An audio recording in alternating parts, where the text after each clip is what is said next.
Hi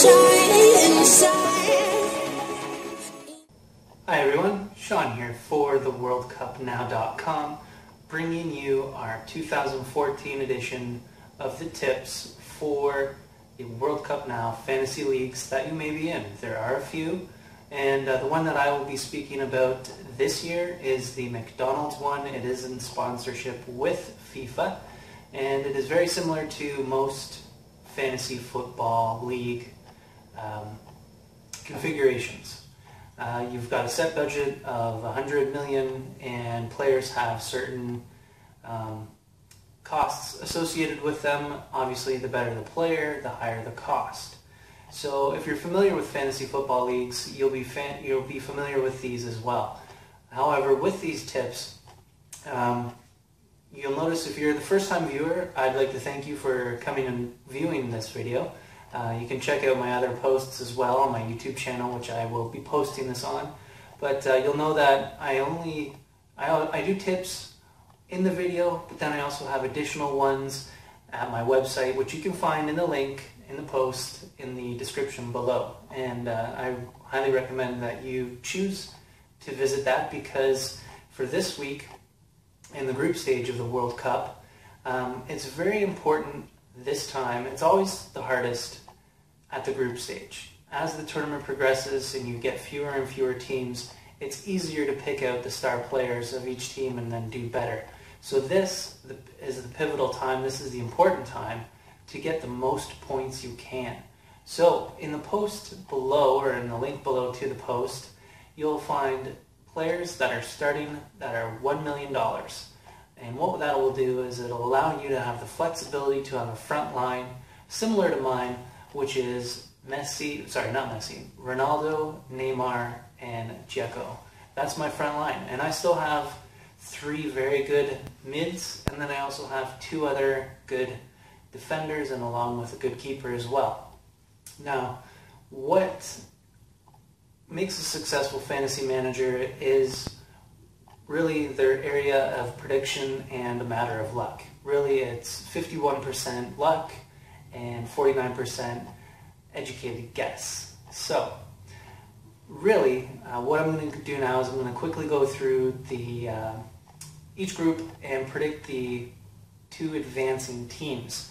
So I'll probably edit this to have a little bit of a jump cut, because I do have my laptop here, just because I haven't memorized all the groups yet, so I am human. But again, for Group A, out of Brazil, Croatia, Mexico, and Cameroon, I believe that Croatia and Brazil will be advancing. I think it'll be a real battle between Croatia and Mexico, but I think that Croatia will get the edge and move out of the group stage. With Group B, the Spain, Netherlands, Chile, and Australia, I think really the Netherlands are going to be struggling. I feel that Chile is going to pose a good threat to them, and I feel that Spain and Chile will advance, surprising the Netherlands and Australia, who will not be advancing. Out of Group C, Colombia, Greece, Cote d'Ivoire, and Japan. This is tough, because Greece, Cote d'Ivoire, and Japan, I all rank around the same. So in order to pick 2, if I'm just going to put myself on the spot at this moment, I'm going to go Greece and Cote d'Ivoire to advance. But again, that's one of the tougher brackets to kind of make an educated guess. Out of Group D, Uruguay, Costa Rica, England, and Italy. Obviously the big 3 there, and kind of whittling it down to 2. Italy always has a knack of getting through the group stage, so I'm going to put them up there. And then really, if Suarez is healthy for Uruguay, it'll pose a big challenge for England. I like how England has a younger squad this year. So really it's a 50-50 shot, but I'm going to go with Italy and England advancing out of Group D. Now, for Group E, Switzerland, Ecuador, France, and Honduras. Really, I have to kind of confess, I have not done much research on the Swiss and the Honduran team. So really, I'm going to go with France, and I'm going to try and just maybe throw out a bone and go with Honduras getting through, but again, I have a confession, not much research was done with that group, and that could be my downfall, but I'm comfortable with that. Now out of Group F, Argentina, Bosnia-Herzegovina, and Iran and Nigeria. I think that group is a clear-cut group with Bosnia and Herzegovina and Argentina getting through. Now, the alleged group of death, G, Germany, Portugal, US, and Ghana. I really think that is going to be how it goes.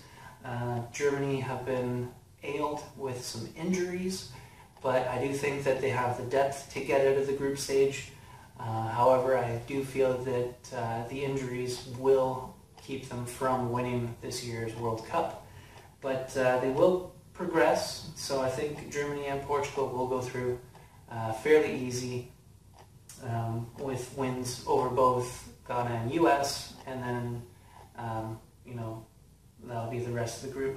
Now with Group H, Belgium, Algeria, Russia, and the Korean Republic.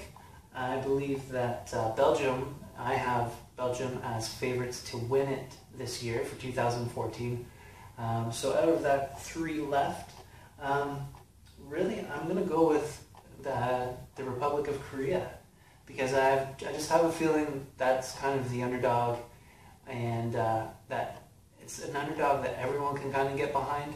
So I'd like to see them advance. Will they? Well, that's like saying, is Messi going to score a hat-trick in his first game? You never know. But I think, and I would like to see that happen, but, if it doesn't happen, I won't be surprised. So those are my predictions for the group stage. As I said, I will do a video for the round of 16 and through to the finals. So I'll probably do that. I'm just looking at the schedule here. There's a rest day, which is Friday, June 27th. And now that I think about it, it's a Friday. I'm probably not going to do a video on Friday. I'll do it on my normal Thursdays. So I'll have a video Thursday, June 26th. And really there'll be some important matches. US, Germany wrapping up, Portugal, Ghana, and then we have Algeria, Russia, and then it looks like one more here at the bottom, Korea and Belgium. So who knows what the table or the group stage will look like at that point, but I'm sure there's going to be a lot of action. And again, I appreciate you watching this video as always. You can click subscribe to see the next video and make sure that you get those tips for the round of 16 and the finals. You can also check out our Facebook, our Twitter, and our Google Plus social landing pages, if you will. The same kind of content is there. There's a little bit different content that I put up on each one just to kind of cater to each category. But again, drive safely, honk your horns, conservatively when your team wins. And if you do see another member, another person walking down the street who's wearing a different jersey that you may not support, be the better person, show respect, no matter who you're cheering for and who you're rooting for and who you may not like. Sportsmanship is what is really kind of classified through the World Cup, and that's something that, as someone who's played sports myself, played football, hockey, you learn to respect your opponent, and to, in doing so, you have respect for yourself. So that's why I always bring these tips to you guys. Some people say, oh, why do you help people out there you're competing against? Well, the better competition I have, then when I win, I feel that, I've done better.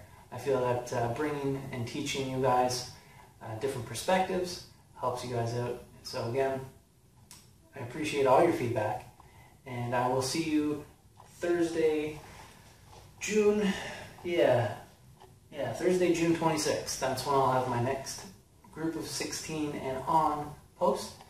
Again, best of luck, be safe, and I will see you then. Take care.